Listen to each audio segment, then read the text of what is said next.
తెలంగాణ ఉద్యోగ సంఘాల నాయకుడు భుజంగరావు మనతో ఉన్నారు. ఆయన అడిగి తెలుసుకునే ప్రయత్నం చేద్దాం. చెప్పండి సార్, ఉద్యోగ సంఘాలకు పైసలు ఇచ్చేది లేదు, ఉద్యోగస్తులకు పెన్షన్లే కావచ్చు, లేకుంటే వాళ్ళకి ఏదైతే కాంగ్రెస్ పార్టీ ఎన్నికల మేనిఫెస్టోలో పెట్టిందో పిఆర్సీలు, టీఏలు, డిఏలు అని చెప్పేసి అవన్నీ ఇప్పుడు ఇచ్చే ప్రసక్తి లేదు, ఆ పరిస్థితుల్ని లేదు ప్రభుత్వము అని చెప్పేసి ముఖ్యమంత్రి అంటున్నాడు. అవన్నీ కావాలంటే నన్ను కోసుకొని తినాల్సిందే, తింటారా అని కూడా నిండు సభలో ఒక ఆయన ప్రసంగంలో మాట్లాడడం జరిగింది. ఆ వాక్యాలను మీరు ఎట్లా చూస్తారు?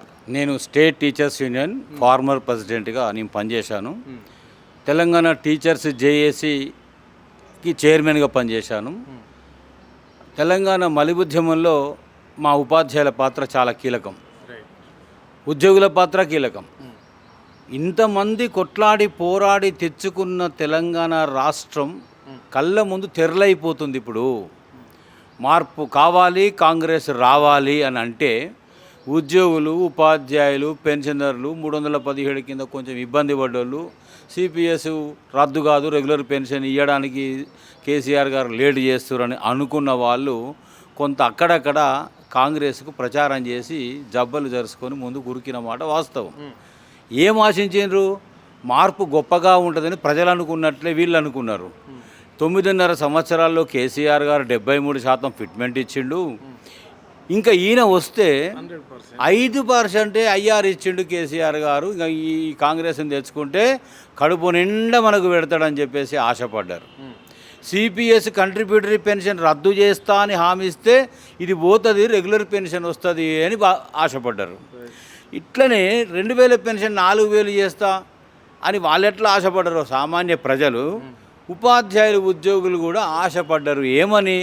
6 నెలలకు ఒక డిఏ వస్తుంది, 2 డిఏలు టీఆర్ఎస్ గవర్నమెంట్లో పెండింగ్ ఉన్నాయి, ఈయన వస్తే ఒకటేసారి అన్నీ కల్పిస్తాడు అని అన్నాడు. ఇప్పుడు 5 డిఏలు ఉన్నాయి అంటే 16.7%, అంటే తక్కువ కాదు.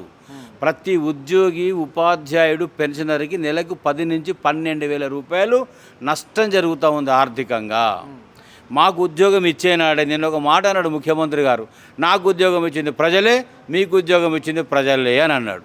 మంచి మాట చెప్పినావు.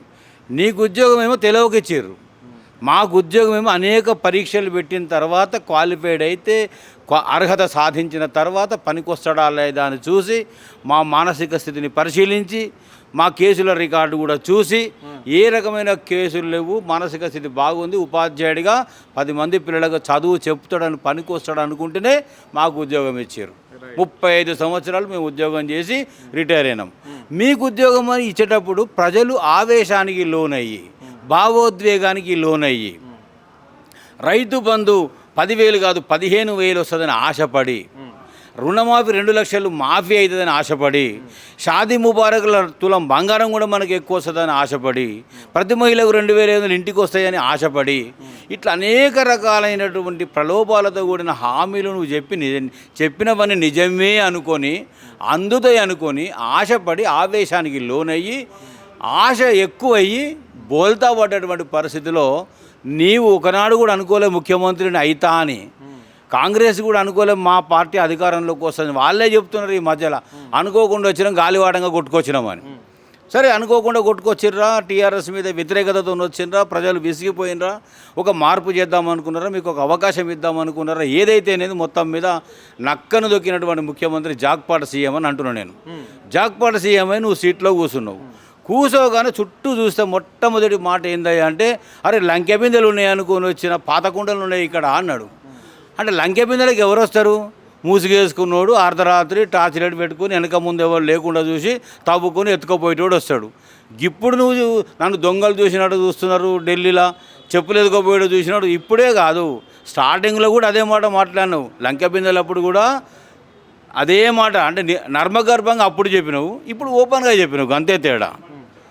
మరి వాళ్ళెట గుర్తుపట్టినావు నువ్వు చెప్పులు ఎత్తుకపోయేలాగా నిన్ను చూసిర్రానంటే?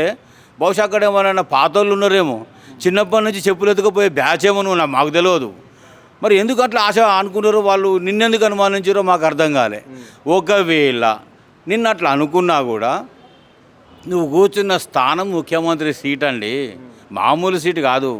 ముఖ్యమంత్రి స్థానంలో కూర్చున్నటువంటి వ్యక్తి నీ దగ్గర లోపాలున్నా, నీకు ఎవరైనా శాపాలున్నా నీ మానసిక స్థితి బాగలేకున్నా సంభాళించుకొని సమన్వయపరుచుకొని నాలుక కంట్రోల్లో పెట్టుకొని 10 మాటలకు ఒక్క మాట మాట్లాడాలి, 10 మందికి ఉపయోగపడే మాట అయ్యి ఉండాలి అది. కానీ నువ్వేం చెప్పినావు, నన్ను ఆడికి పోతే చెప్పులు ఎత్తుకోపోయడం లెక్క చూస్తున్నారు నన్ను అంటే ఈ మాట నువ్వు అనొచ్చా? గింత అలక తక్కువ మాటలు ముఖ్యమంత్రి మాట్లాడతాడా? నన్ను ఏడికి పోయినా దొంగలు లెక్క చూస్తున్నారు మమ్మల్ని అంటే ఎందుకు మిమ్మల్ని దొంగలు అనుకుంటారు? ఆ అనుమానం మీకెందుకు వచ్చింది? మీకు ఆ లక్షణాలు ఉన్నాయా? మీరు దొరికింది కాబట్టి నాకు ఏ లక్షణాలు ఉండి ఎవరు చూసినా నన్ను ఇట్టే చూస్తారు అనుకుంటున్నారా? ఇక మొన్నటి దాకా ఒక లొల్లుండే ఆయనది, నన్ను ఎవ్వరు ముఖ్యమంత్రి అంటలేరు. ఏమో పొరపాటు మంచో చెడో కానీ వాళ్ళ మంత్రులే మర్చిపోయి ఇంకొక కేసీఆర్ పేరు ఇంకొక ముఖ్యమంత్రి పేరు చెప్పారు.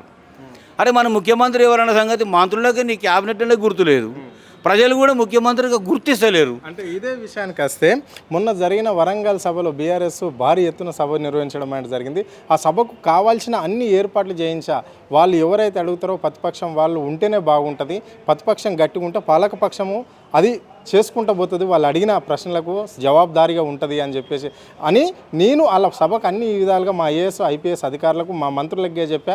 పొన్నం ప్రభాకర్కి అన్ని కావాల్స్తే అన్ని బస్సులు ఇచ్చేసేయండి, సభ భారీగా నడవాలి వాళ్ళదని చెప్పిన. అయినప్పటికీ కూడా కేసీఆర్ ఒక్కసారి కూడా 57 నిమిషాలు మాట్లాడితే ఒక్కసారి కూడా నా పేరు ఎత్తలేడు. అంటే కేసీఆర్ నాకు భయపడుతున్నాడు అని చెప్పేసి, నా పేరు ఎత్తాలంటేనే కేసీఆర్కు భయం అంటున్నాడు. ఈ వాక్యాలను మీరు ఎట్లా చూస్తారు? ఆయన మానసిక స్థితికి అది ఉదాహరణ. ఎందుకంటే నేను 18 నెలలు అయింది ముఖ్యమంత్రిగా పరిపాలన చేయబట్టి, ఊడగొట్టబడితే, పలగొట్టబడితే, కూలగొట్టబడితే, నాశనం చేయబడితే, రోజు తిట్టబడితే ఆయన నన్ను ముఖ్యమంత్రిగా గుర్తిస్తలేరు. జనం గుర్తించకపోయా, నా క్యాబినెట్ గుర్తించకపోయా. అంత పెద్ద మీటింగ్ పెట్టి 57 నిమిషాలు మాట్లాడిన సీఎం కేసీఆర్ గారు మాజీ ముఖ్యమంత్రి పేరు ఇప్పటికి కూడా అక్కడక్కడ పొరపాటున చెప్తున్నారు. కానీ యాదికి పెట్టుకున్నాడు కూడా ఎవరు నా పేరు చెప్తలేడు. మరి ఒక్కసారన్నా కేసీఆర్ గారు రేవంత్ రెడ్డి అని అంటాడేమో అని మొత్తం టీవీ చూసినా అని చెప్పిండు ఆయన. ఆ రోజు ఏం పని చేయలేదు, టీవీ చూసుకుంటూనే కూర్చున్నాడు ఆయన. అంటే నీకు పేరు నా పేరు ఉచ్చరించడానికి కూడా కేసీఆర్ గారికి ఇష్టం లేదా?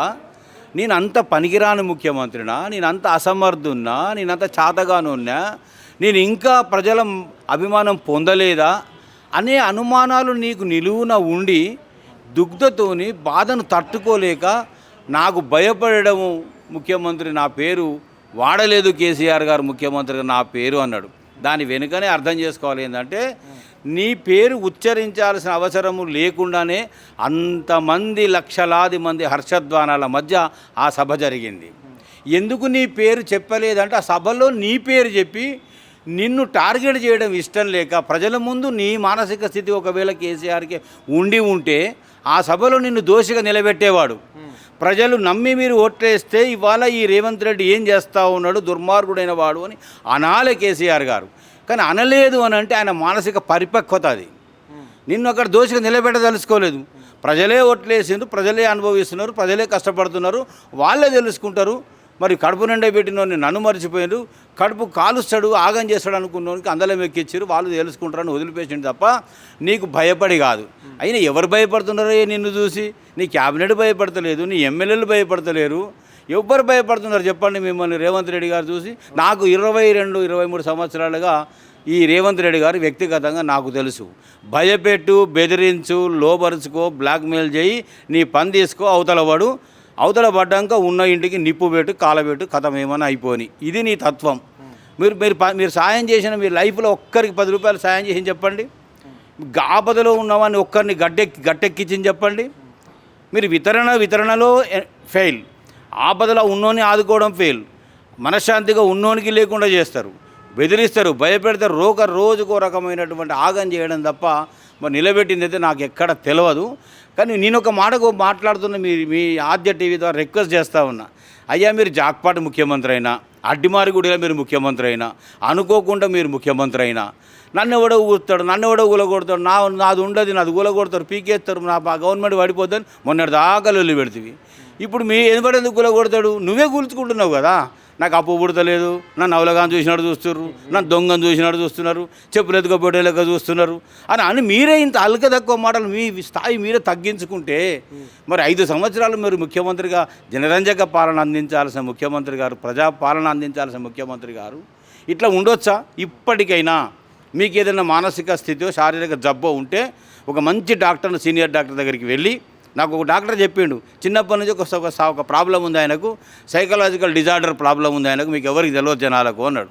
అరే ఇంత మంచి ముఖ్యమంత్రి గారు రేవంత్ రెడ్డి గారు గతంలో ఇంత బ్రహ్మాండంగా మాట్లాడతాడు సార్ అంటే ఏం మాట్లాడిండు ఆయన ఆయన అన్నాడు డాక్టరు ఏం మాట్లాడు చెప్పు ఒకసారి నాకు అని నన్ను అడిగిండు మంచిగా మాట్లాడతాడు కదా సార్ ఏం మంచిగానే కాళేశ్వరం ఎత్తిపోతల పథకాన్ని ఎత్తుతాడు పోస్తాడు కేసీఆర్ ఎత్తుతాడు పోస్తాడు అనేది మానసిక స్థితి అది పరిపక్వత ఆనాడు మీకు అర్థం కాలేదా ఎవరిని ఏ రకంగా హేళన చేయాలనో హేళన చేయడం లోపల దిట్ట పరోక్షంగా తిడతాడు ప్రత్యక్షంగా తిడతాడు అవతలని బాధ పెట్టి ఆనందపడతాడు ఇంతకంటే మానసిక ఇంబ్యాలెన్స్ సిచ్యువేషన్లో ఎవరు ఉండరు ఆ రకమైన సమస్య ఉంది అంటే నేను రిక్వెస్ట్ చేస్తా ఉన్న కాంగ్రెస్ నాయకులందరికీ అర్జెంటుగా మీరు వెళ్ళి మంచి మానసిక వైద్యం చూపెట్టండి సరియైన చికిత్స ఇప్పించండి రాష్ట్ర పరువు తీయకుండా కాపాడతాడు ఎంతవరకు అవసరమైతే అంతవరకే మాట్లాడతాడు పరిపాలన ఎక్కువ చేస్తాడు ఫలితాలు ఎక్కువ అందిస్తాడు మాటలు తక్కువ మాట్లాడతాడు ఒర్రుడు బంద్ చేస్తాడు లేకపోతే ఆయన అట్లనే ఉంటే ఇది ఇట్లనే కొనసాగుతుంది ఇక ఆయన అనుకుంటున్నాడు డిఏలు అడగొద్దు మీరు పిఆర్సీ అడగొద్దు ఇది ఇట్లనే ఉంటుంది మీరు అడిగితే మీ జీతాలు కూడా రావు 2% ఉన్న ఈ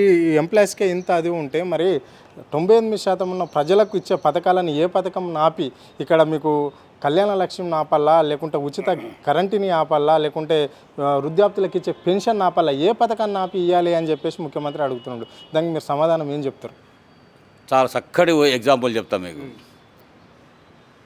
మమ్మల్ని అందరిని ఆపి ఉద్యోగస్తుల ఉపాధ్యాయుల పెన్షనర్స్ వేతనాలు పెన్షన్లు ఆపి వరుస క్రమంలో రొటేషన్ పద్ధతిలో కొన్ని జిల్లాలకు ఒక్కొక్కసారి ఇచ్చి మా జీతాలు మా పెన్షన్లు గత ప్రభుత్వం లోపల ఇదే బీఆర్ఎస్ ప్రభుత్వం లోపల 10 తారీఖు 12 తారీఖు 15 తారీఖు వరకు కూడా మేము వేతనాలు తీసుకున్నాం ఎందుకు మాకు వేతనాలు లేట్ అవుతున్నాయి నా ఆర్థిక మంత్రి గారిని హరీష్ రావు గారిని మేము అనేక సార్లు అడిగితే ఒక మాట చెప్పేవాళ్ళు కొంచెం వెనుక ముందైనా తట్టుకునే కెపాసిటీ మీకు ఉంటుంది సామాన్య ప్రజలకు రైతులకు ఇవ్వాల్సినవి సామాన్య ప్రజలకు ఇవ్వాల్సిన స్కీములు కనుక ఆగితే ఏ రకమైనటువంటి సహాయం వాళ్ళకి ఎక్కడి నుంచి వచ్చే అవకాశం ఉండదు కొంచెం మీరు పెద్ద మనసు చేసుకొని మీరు సహకరించండి అని మా సహకారం అడిగి మాకు విషయం చెప్పి ఆ రకంగా చేసారు అంటే మా వేతనాలు ఆపి ప్రజలకు అందించారు ఆనాడు ఎనుకో ముందు మేము తీసుకున్నాం ఇవాళ మీరు అంటున్నారు కదా ఏ స్కీమ్ ఆపి మీకు ఇవ్వాలి అని ప్రజలకు మీరు ఇచ్చేటివన్నీ ఇప్పటివరకు ఎన్ని ఇచ్చారో చెప్పాలి రుణమాఫీ ఇవ్వకముందే ఇచ్చిన మన తొండి కూతలు కూసారు ఖమ్మంలో మీటింగ్ పెట్టుకున్నారు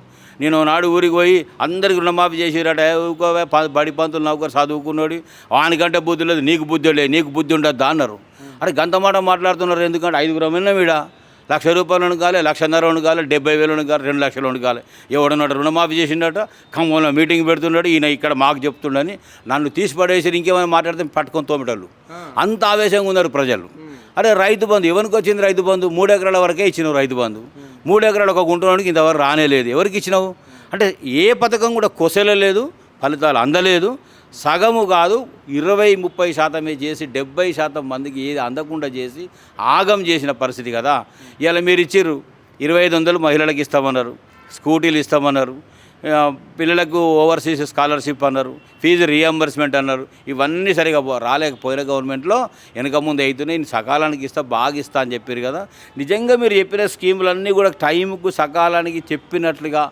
అంత పెంచినట్లుగా మీరు ఇస్తే మేము ఓపిక పడతాం సవాల్ చేస్తున్నాను నేను మీరు ఒక వేదిక మీదకి రండి మేము కూర్చుందాం ప్రజల సమక్షంలో తేల్చుకుందాం మా వల్లనే ఖజానా ఖాళీ అవుతుంది మొత్తం మేమే తింటున్నాం మాకే పెడుతున్నారని మీరు అంటున్నారు కదా 2% వాళ్ళకు 98% మా వల్ల అన్యాయం అవుతుందని వాళ్ళని రెచ్చగొడుతున్నారు కదా ప్రజల్ని వాళ్ళకే వాళ్ళతోనే చెప్తా మీరు చేసేదని చెప్తున్నారు కదా నువ్వు ఎవరితో చెప్పే అవసరం లేదు ప్రజలను విలువ మమ్మల్ని విలువ మాకేం ఇస్తున్నావో చెప్పు మీరేం తీసుకుంటున్నారో ప్రజాప్రతినిధులు మీరు చెప్పండి ప్రజలకు ఏమి అందుతున్నాయో వాళ్ళు చెప్తారు ప్రజలే మనకు సరైన న్యాయం చేస్తారు అంతే తప్ప నేను ఏది ఆపాలి అని ఈ ఆనాడు ఎన్నికల్లో ఒకటి ఇస్తే ఒకటి అని ఒకటి ఆపితే ఇంకొకరికి ఇస్తా నువ్వు చెప్పుంటే నీకు ఓటేయాలన్నా కాటు పెట్టాలన్నా ఏం చేయాలనో నీకు ఎక్కడ ఉంచాలనో అక్కడనే ఉంచేవాళ్ళు ఓడిపోయి అయిపోయింది గడ్డ మీద పడ్డా నన్ను ఎవడేం చేస్తాడని అనుకుంటున్నామేమో డెమోక్రసీలో శాపం ఏంటంటే గద్దెని కూర్చోబెట్టే వరకు ప్రజలకు హక్కు ఉన్నది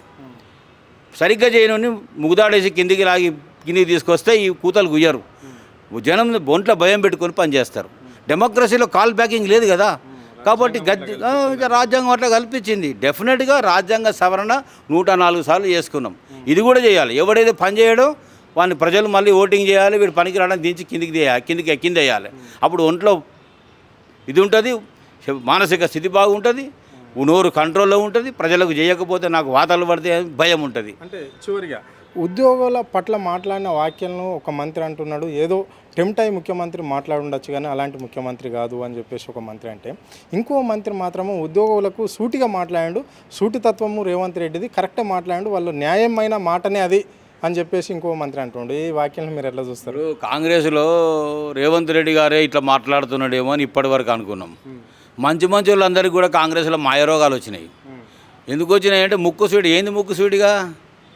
ముక్కుసూడి అనే దానికి అర్థమైంది కడుపులో ఏమి లేకుండా కక్కడమా? మరి కక్కిండు కదా, ఎన్నికల ప్రచారంలో కూడా లక్షల కోట్ల అప్పునుందని చెప్పిండు కదా. మరి కక్కినట్టు నాడే మరి భుజం తట్టి పక్కన ఉన్న మీరంతా సీనియర్సే కదా, ఇవన్నీ పథకాలు వద్దు, ఇవి చేయలేము మనము. ఇప్పుడు 2000 పెన్షన్ 4000 కేసీఆర్ చేస్తా అన్నాడు అదే ప్రచారంలో. సంవత్సరానికి 500 పెంచుతా అన్నాడు.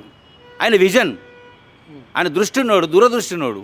నువ్వు ఒకటేసారి 4000 చేస్తా అన్నావు అంటే ఇప్పుడు ఆ వరాలు చెప్పేనాడు కూడా ఇప్పుడు మాట్లాడే శ్రీధర్ బాబు కానీ ఇంకొక మంత్రి కానీ ఖజానా లక్షల కోట్ల అప్పు ఉందని మనమే చెప్తున్నాం, ఇవన్నీ ఇస్తామని మనమే చెప్తున్నాం.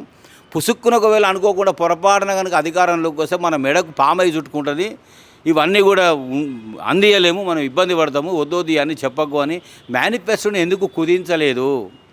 వాస్తవానికి దగ్గరలో నీ మేనిఫెస్టో ఎందుకు లేదు? 420 అడ్డగోలు హామీలు ఎందుకు ఇచ్చినవు? 6 పథకాల్లో ఒక్క పథకం చెప్తుండే, ఎక్కడ పోయినా ఫ్రీ బస్ ఇచ్చినా అని చెప్తుండు. ఇప్పుడు బంద్ పెట్టే పరిస్థితి వచ్చింది. అది వాళ్ళకి 1200 కోట్లు డ్యూ పడ్డాడు ఆర్టీసీకి. అప్పుల్లో మేము ఇప్పటికే ఉన్నాం, మీ ఫ్రీ బస్ తగలబడ మేము చేస్తున్నాం, మాకేమి ఇస్తున్నాడని వాళ్ళు మొత్తుకుంటున్నారు. సమ్మె నోటీస్ ఇచ్చారు, వాళ్ళని ఏదో ఉద్యోగించి 4 రోజులు పోస్ట్పోన్ చేసిన పరిస్థితి. వాళ్ళ లోపల వాళ్ళకు కయ్యం పెట్టిండు. నువ్వు పెద్ద నేను చిన్న అని కొట్లాడుకుంటున్నారు. అది ఇవ్వాలి కాకపోతే రేపు డిసైడ్ అవుతుంది, సమ్మెకు పోవడం ఖాయం. ఇక మొన్న కానీ చెప్తుండు, నాకు పరిచయం ఉంటాడు, మా వ్యవసాయం కాడ జీతగాడు ఉంటాడు.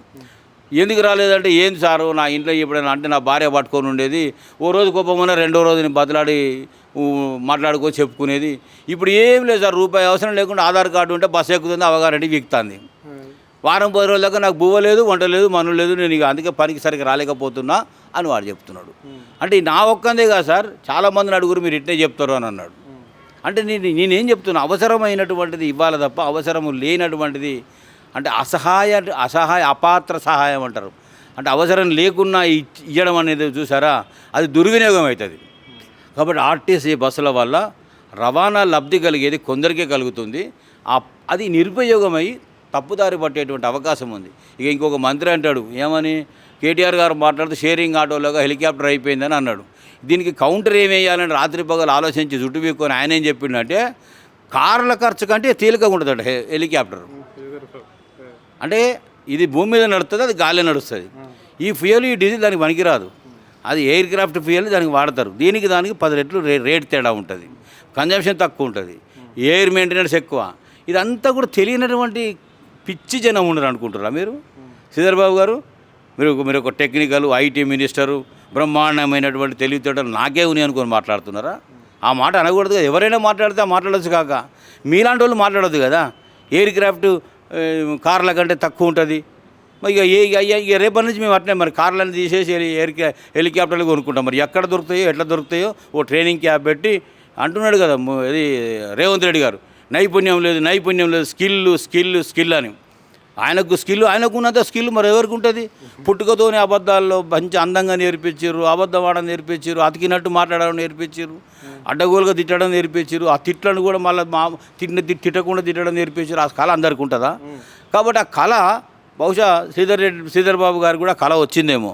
మరి ఒక ట్రైనింగ్ పెట్టి ఎయిర్ క్రాఫ్ట్కు కారుకి ఎట్లా మెయింటెనెన్స్ తక్కువ, నువ్వు ఆ స్కిల్ సెంటర్ ఒకటి పెట్టి అందరికీ ఓపెన్ చేసి మాకు చూపిస్తే మా కార్లన్నీ కూడా తీసేసి మేము కూడా హెలికాప్టర్ కొనుక్కొని మేము కలిసి పోదాం.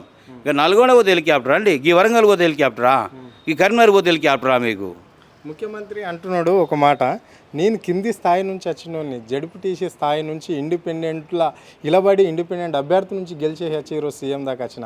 నాకు అన్నలో, తమ్ముల్లో, పెద్దనాయనలో, చిన్ననాయనలో, మా నాన్నో మంత్రో, ఎమ్మెల్యేనో, ముఖ్యమంత్రి కాదు, నా కష్ట ఫలితంతో నేను ఈ స్థాయికి ఎదిగినోని అని చెప్పేసి అంటున్నాడు. ఈ వాక్యాలకు మీరు ఏం చెప్పాలనుకుంటున్నారు? ఎంత విచిత్రం అంటే ఇది, మంచికైనా చెడు కానీ ఇంట్లో పెద్ద మనిషి ఉండాలంటారు, ఎవరిదన్నా ఒక భయం ఉండాలంటారు, చెట్టిడిసిన భూతం అంటారు. అంటే ఎవరు చెప్పినా ఈయన సమస్య ఉండదు, ఇక నాకు నేనే మనగాని అనుకుంటారు. అనేక మంది కుటుంబాలకు రాజకీయ నేపథ్యం లేని చాలా వేల కుటుంబాలు ఉన్నాయి. స్వయం కృషితో పైకి వచ్చిన వాళ్ళు బోలెడు మంది ఉన్నారు. తాత పేరు చెప్పుకొని అయ్య పేరు చెప్పుకొని వచ్చిండు చాలామంది ఈయన మాట్లాడతాడు కదా. నీకు తాత లేడు, అయ్య లేడు, రాజకీయ కుటుంబం కాదు కాబట్టి చెప్పుకోవడానికి ఏమి లేదు. మరి నువ్వు కూడా చెప్పినావు కదా, నీ పుట్టిన 100 ఎకరాల కుటుంబంలో పుట్టిన బంగారు స్పూన్తో పుట్టిన అన్నావు కదా. అదే కొండారెడ్డిపల్లిలో 6-7 ఎకరాల భూమి కంటే ఆసాములు కాదు, వీళ్ళు మామూలు మధ్యతరగతి కుటుంబం అని చెప్పారు. అది అనర్హత ఏం కాదు, మధ్యతరగతిగా ఉండడం అని అనర్హత ఏం కాదు. మధ్యతరగతిలో ఉన్న వాళ్ళు మట్టిలో మాణిక్యాలుగా అనేక మంది అభివృద్ధి చెందిరు, తెలివితేటలతో అనేక రకాల పదవులు అలంకరించారు. స్వయం కృషితో మీరు డెవలప్ అయితే కష్టం చూసిన వాళ్ళు, బాధ చూసిన వాళ్ళు, కన్నీళ్ళు చూసిన వాళ్ళు, కన్నీళ్ళు తుడిస్తే, కష్టం చూస్తే, బాధ చూస్తే పరిపక్వత ఎక్కువ ఉండాలి కదా, మానసిక పరిపక్వత ఎక్కువ ఉండాలి కదా, నీకు సహనం ఎక్కువ ఉండాలి కదా, ఓపిక ఎక్కువ ఉండాలి కదా, పక్కోడు మీద ఉమ్మినా తుడుచుకునేంత ఓపిక నీకు ఉండాలి కదా. మరి ఇంత మిడిసిపాటు, ఇంత ఆవేశం, ఇంత ఆతృత, ఇంత ఆవేదన నీకు ఉంది అంటే ఎవరి కంట్రోల్ లేకనే తయారైనవు నువ్వు ఇట్లా. ఇప్పటికైనా కూడా well wishers, Congress well wishers, ప్రజలు కానీ, సీనియర్స్ కానీ, మంత్రులు కానీ, రాహుల్ గాంధీ, ప్రియాంక గాంధీ వచ్చినాడు వచ్చిరు, చెప్పినాడు చెప్పిరు, పీకినాడు పీకిరు, కంటిగా కనబడతలేరు ఇక. మరి నీకు ఎవరు చెప్పాలి? మేము మమ్మల్ని నువ్వు వినేది లేదు, మేము చెప్పేది లేదు, మమ్మల్ని తిట్టకపోతే చాలు. మానసికంగా సమతుల్యతా స్థితి వహించినాడు. నేను ఏ నేపథ్యంలోని కుటుంబం నుంచి నేను వచ్చిన, ప్రజల కష్టాల్లో నుంచి నేను వచ్చిన, ఆ కష్టాలను నేను అనుభవించి కష్టం లేకుండా చేసిన, సమస్య లేకుండా చేసిన, ఇగో గిట్లా ఉండాలి పరిపాలన, ప్రజారంజక పాలన అందిస్తున్న, ఇగో గిది నా ప్రజాపాలన, కాంగ్రెస్ పాలన. కేసీఆర్ ఆనవాళ్ళు లేకుండా మీరు అసలు కేసీఆర్ గుర్తే రాడు. పొద్దున్న లేసే కేసీఆర్ పేరు చెప్పుకొని ప్రజలు ఏడుస్తూ ఉన్నారు. రా బాబు, ఏడునో కేసీఆర్ గారు, రండి చస్తున్నాం మేము, మాకెవరు దిక్కులేరని ఏడుస్తూ ఉన్నారు. మీరు ఎంత మరిపించాలనుకుంటున్నారో మీరు చేసే పనుల వల్ల ప్రతినిత్యం కేసీఆర్ గారిని గుర్తు చేసుకుంటున్నారు ప్రజలు. మీరు ఏం చేస్తున్నారో ఒకసారి ఆలోచించుకొని అది సంస్కరించుకుంటే, తనకు తానుగా మార్పులు చేసుకుంటే ఉపయోగం. 5 సంవత్సరాలు ఈయన ఉండాలి, ఈయన ఇట్లనే ఒరలాలి, ఈయన ఇట్లనే ఇబ్బంది పెట్టాలి. ప్రజలు మేము అనేక రకాల బాధలు అనుభవించిన తర్వాత ఏం జరగాలో అది జరుగుతుంది. కాంగ్రెస్ పార్టీని మాత్రం భూస్థాపితం చేయడానికే కంకణం కట్టుకొని వచ్చినట్టుంది. నాకు మొన్న ఒక ఆయన చెప్తున్నాడు, రాష్ట్రానికి ఎవరు ముఖ్యమంత్రి అంటే, రిటైర్ అయిన నాకు 62 ఏళ్ళ వయసు, రాష్ట్రానికి ముఖ్యమంత్రి ఎవరని నన్ను క్వశ్చన్ చేస్తాడని రేవంత్ రెడ్డి ఏం చెప్పిన. ఆయన ఏం చెప్పిన, రేవంత్ రెడ్డి కాదు చంద్రబాబు నాయుడు ముఖ్యమంత్రి అని చెప్తున్నాడు. అరే చంద్రబాబు నాయుడు ఎట్లా అంటే, మరి ఈయన ఇక్కడ కనబడుతున్నాడు బొమ్మ, మొత్తం స్టీరింగ్ అంతా అక్కడికి వెళ్ళి కంట్రోల్ అవుతుంది. మీకు తెలుసా? అది తెలుసుకోండి. తెలంగాణలో ఏం చేస్తున్నారు, నిద్రపోతున్నారా అని ఒక ఆంధ్ర ఆయన అంటున్నాడు నన్ను. ఇక మనం ఆలోచించుకోవాలి. Thank you.